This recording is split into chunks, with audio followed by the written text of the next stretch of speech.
이제 오늘 본격적으로 촬영 한번 들어가. 아 그래요? 아직도 안 들어갔나요? 아, 도대체 시작을 안 해. 시작을 해야 끝이 나는데. 오늘 해볼 주제가 네. 노화에 관련된 건데. 노화. 네. 슬픈 얘기죠. 그러면 사람은 노화가 언제부터 시작된다고 생각하세요? 뭐 세포학적으로는 20대 중반부터는 이미 노화가 시작됩니다. 그 말의 의미가 무엇이냐면 노화의 기점을 뭘로 보는가의 문제인데 어떤 성장이 끝나면 네. 그 다음부터 겨우 이제 노화가 시작이 되는 거죠. 성장이라는 건 뭐냐면 계속 세포 분열을 일으켜서 새로운 걸 만든다든가 더 증식을 하는 거죠. 그런 게 끝나가는 시점, 이 상태 그대로서 지켜나가는 거지 더 뭔가 세포가 채워지진 않는다는 거죠. 그 이제 20대 중반부터는 좀 떨어진다, 우리의 활동 능력이. 그렇게 볼 수 있죠. 40대에 좀 넘어가면은 피부에도 노화가 이제 느껴지잖아요. 아, 그럴 수밖에 없죠. 건조감이라는 거는요. 네. 결국은 이제 우리 몸에서 많은 피지선들이 네. 나이 들면서 이제 적게 되고, 우리 중고등학교 때 되면 피지선이 많으니까 막 여드름도 많이 생겨나고 네. 그러는데 나이 들면서 피지선 분비가 줄어들면서 전체적으로는 이제 얼굴이 건조해지고 탄력도도 많이 떨어지는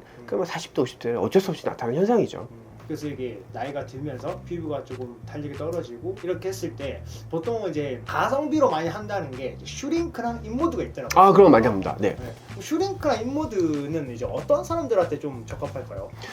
젊은 층에서는 인모드를 좀 많이 권하는 편입니다. 인모드 자체는 이제 고주파 레이저를 이용한 건데요. 부항 뜨듯이 이렇게 딱 잡아 당겨주고, 그래서 잡아 당겨준 상태에서 고주파가 나가다가 마지막에 띠링 하고 이제 전기가 하나 나가게 되는데 이 안에 있는 지방세포를 터트리는 겁니다. 지방 자체를 좀 깨준다라고 볼 수가 있습니다. 젊은 친구들은 지방을 어떻게든 없애고 싶어 해요. 지방이 사라져야 얼굴이 작아져 보이고, 젊은 친구들 피부 탄력도가 있으니까 내부 지방이 줄어들면 얼굴도 좀 더 슬림해지는 경향이 있습니다. 노화에는 안 맞을까요? 그러면? 노화가 오는 분들한테 인모드를 권하는 건 그렇게 좋지는 않은데, 슈링크 같은 경우는 리프팅 레이저의 원리로 고안이 된 겁니다. 네. 끌어당겨주겠다는 원리가 더 강한 거예요. 그래서 에너지가 들어갔을 때 그 자체를 쪼그라뜨려서 끌어올리겠다는 개념이기 때문에 피부층에 더 깊게 집어넣을 수 있어요. 더 깊은 층에서 그걸 쪼그라뜨려서 끌어올리겠다는 거고, 그 타겟팅하고 싶은 부분이 우리가 항상 안면 과상할 때 얘기하는 스마스층입니다. 스마스층의 그 부분을 타겟팅해서 걔를 끌어올리겠다는 거고요. 그러면 이제 노화로 인해서 시술하는 거는 인모드보다는 슈링크가 좀 더 맞을까요? 슈링크가 좀 더 맞을 수는 있는데, 그럼 이제 내부적인 볼륨들을 줄어들여서 끌어당긴다고 쳤을 때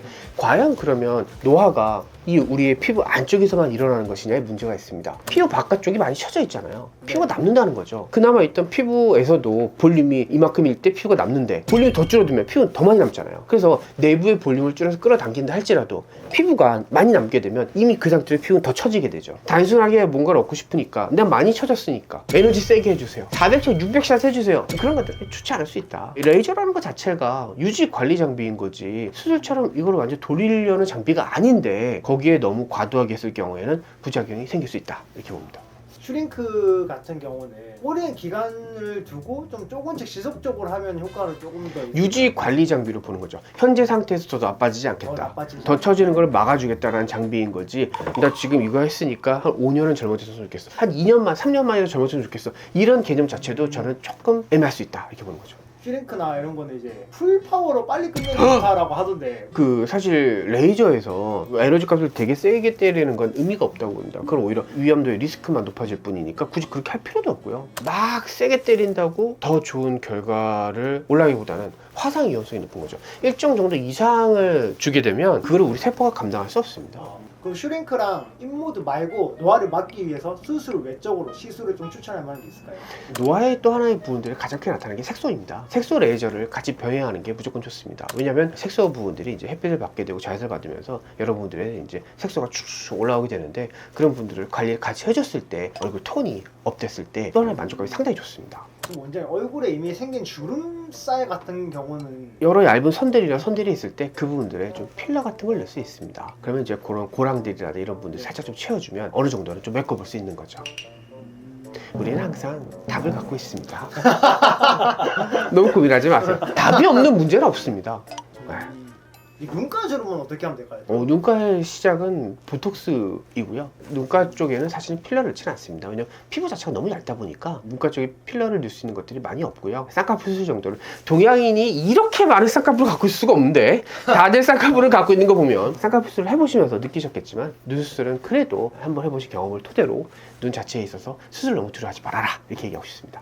노화가 좀 시작된다라고 느껴지면은 일단 슈링크라도 먼저 한번 해보는 것도 도움이 되겠네요. 얼굴에 살이 좀 있으신 분들은 그리고 피부가 많이 남지 않으신 분들은 가능하고요. 근데 이제 얼굴에 살도 많이 없고 피부도 너무 없다 그러면 고주파 계열 써마지 같은 경우나 뭐 그런 계열들이 더 좋을 수 있습니다. 피부 쪽을 높여주는 거죠. 그래서 자기 타입별로 레이저들이 워낙 다양하게 많이 나와 있기 때문에요. 그걸 맞춰서 해보는 게 좋다고 볼 수 있습니다. 생각보다 할 만한 게 많이 많습니다. 할 건 되게 많고요. 몰라서 못하는 거고 우리가 이제 좀만 발품 팔고 집 밖으로 나오면 나를 위해 준비된 나의 노화를 막을 것들은 굉장히 무궁무진하게 많습니다. 집 밖으로 나오십시오. 춥다고 이불 속에 들어가 있으면 더 노화됩니다.